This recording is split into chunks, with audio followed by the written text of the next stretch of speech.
छोटे से शहर में का संजू अपनी पति रमा और दादी के साथ रहता था। संजू और रमा की शादी को काफी साल हो गए थे, लेकिन अभी तक उनको कोई बच्चा नहीं हुआ था, क्योंकि दादी हमेशा रमा को इसी बात के लिए कोसती रहती थी। एक दिन दादी जब किसी काम से बाहर जाती है तो वहाँ उनको पड़ोस में रहने वाली एक औरत मिल जाती है। वो औरत उनसे बोलती है, अरे बहन कैसी हो? वैसे वह भी मिली थी।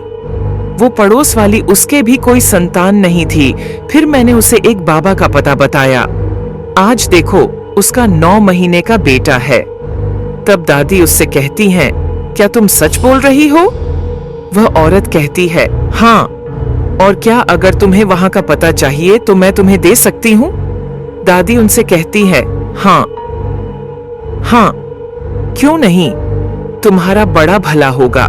मैं बस मरने से पहले अपने पर पोते का चेहरा देखना चाहती हूँ। संजू की दादी माँ वहाँ से चली जाती है। फिर जब रात को संजू ऑफिस से घर आता है तो वह संजू को पूरी बात बताती है। संजू कहता है, अरे दादी, आप भी क्या इन सब लोगों की बातों पर ध्यान देकर अपना समय खराब करती हो? दादी संजू से कहती है, मैं ऐसे हाथ पर हाथ रखकर नहीं बैठने वाली नहीं हूँ। अब तू कल ही राजस्थान के लिए निकलेगा और वहाँ एक बाबा है, उनसे जाकर मिलेगा। दादी की जिद की वजह से अगले ही दिन राजू और रमा राजस्थान के लिए निकल पड़ते हैं। रास्ते में काफी बारिश होने लगती है। बारिश की वजह से कुछ भी ठीक से नहीं दिख रहा था और गाड़ी सीधा ट्रक से जा टकराती है। संजू टक्कर के कारण बेहोश हो जाता है। तभी वहाँ एक चुड़ैल आती है। वह रमा के ऊपर जादू करके उसे झाड़ियों में फेंक देती है और खुद रमा का रूप ले लेती है और सोच नहीं लगती है, अब इसका पति मेरा है और अब मैं अपने मकसद को पूरा करके रहूंगी। उसके बाद वह संजू की सारी चोट ठीक कर देती है और उसे उठाने लगती है। उठो संजू, उठो संजू, तुम ठीक तो हो ना? राजू कहता है, हाँ मैं ठीक हूँ, पर हम अभी मरते मरते बचे हैं, चलो घर चलते हैं। संजू और रमा घर वापस आ जाते हैं। दादी जब उनसे पूछती है कि वह बाबा से मिलाए तो वह झूठ बोल देते हैं। उस दिन से रमा बहुत ही अलग बर्ताव करने लगी, जो सबको अजीब लग रहा था। वह एक पल के लिए भी संजू को अकेला नहीं छोड़ती थी। संजू उससे कहते हैं, तुमको क्या हो गया है?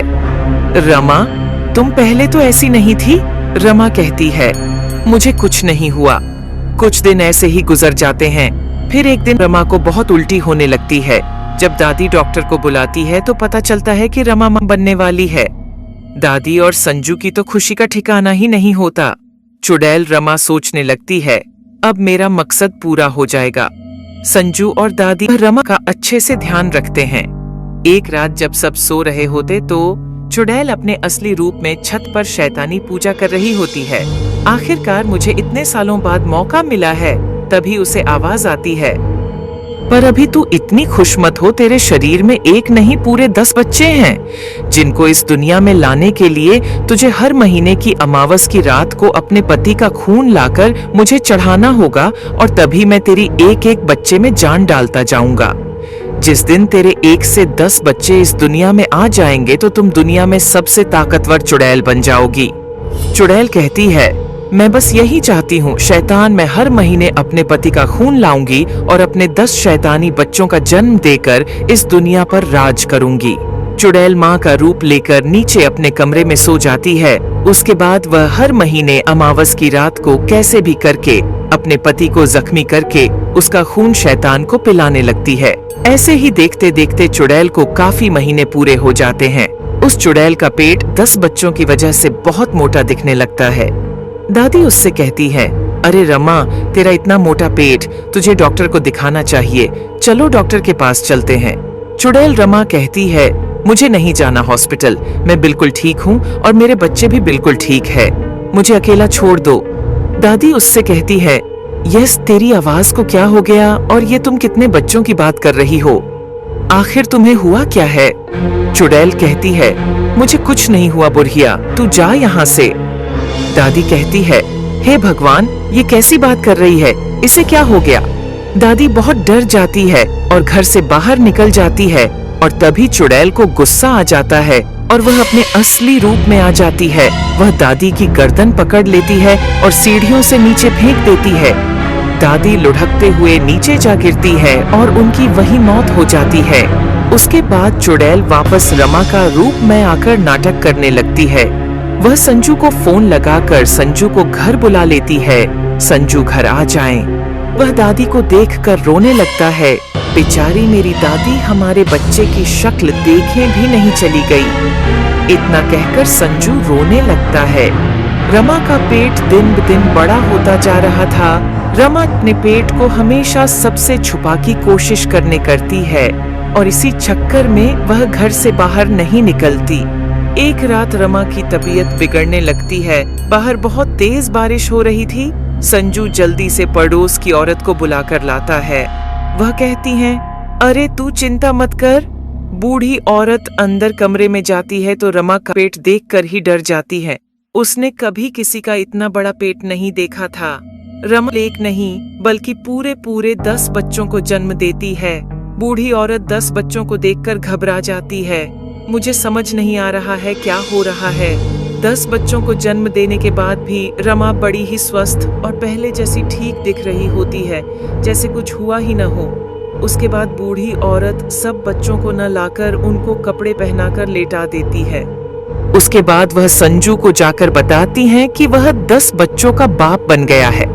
संजू हैरियत से कहता है, 10 बच्चे? वह बूढ़ी औरत संजू से कहती है, मुझे तो कुछ ठीक नहीं लग रहा। संजू भी हामी भरते हुए कहता है, हाँ मुझे भी कुछ ठीक नहीं लग रहा, कुछ तो गड़बड़ लग रही है।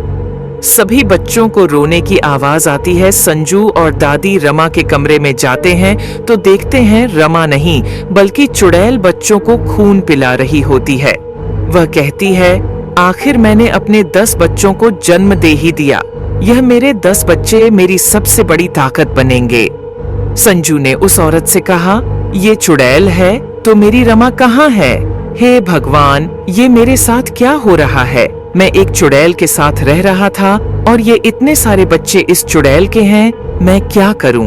अब वह औरत संजू से कहती है, मैंने तो तुम्हें राजस्थान बाबा के पास तुम्हारे भले के लिए भेजा था और ये क्या मुसीबत आ गई? संजू उनसे कहता है, दरअसल हम उनके पास पहुंचे ही नहीं थे। रास्ते में हमारा एक्सीडेंट हो गया था और हम वहीं से वापस आ गए। बूढ़ी औरत कहती है, हे भगवान, मुझे लगता है कि तुम्हारी दादी मुझे बोलती थी कि जब रमा राजस्थान से आई है तभी से बदली बदली सी लग रही है। हमें वहाँ के लिए अभी के अभी निकलना होगा। संजू कहता है, हाँ आप ठीक बोल रही हो।